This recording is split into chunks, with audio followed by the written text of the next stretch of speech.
Welcome to another episode of Java with Jonah, where common sense meets caffeine in the land of Nineveh, aka America. One of the epicenters of the pandemic, besides nursing homes, has been meatpacking plants.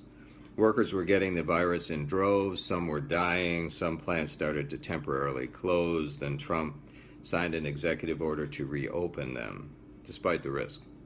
Now, Trump is not the villain here. We are the ones driving the demand for more and more meat. So bigger and bigger confinement farms are feeding more and more grain to more and more cows and pigs and chickens, which are then slaughtered and processed at these, meatpacking plants. Here's the rub. Some 24,000 people starve to death every day in the world, and some 2 billion people are chronically malnourished, living on 1 or 2 meager bowls of, say, rice and beans a day.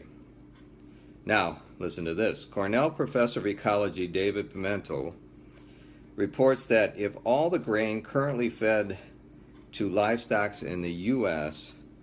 was consumed directly by people, this could feed 800 million people adequately in the third world. What's more, with just grass-fed livestock, Americans would still get the recommended daily allowance of meat and dairy protein.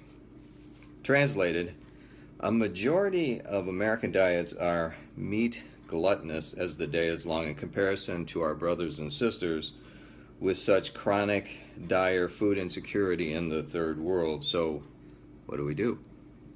I personally have taken to eating more rice and bean meals, and what's more, I eat them next to this box here. You see that, everybody? By the way, here's the rice and beans as well. Okay, and with each of these rice and bean meals, I figure I'm saving 50 cents to $2 on a meat meal, so to speak. So I put the savings in the box, which then goes to the Christian Third World outreach organization, Food for the Poor.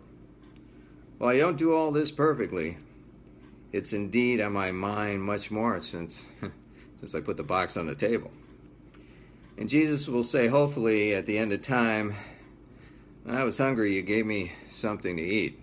And also, for those of you that are keeping score, gluttony happens to be an extremely serious sin with some eternal consequences. Something we need to all be aware of.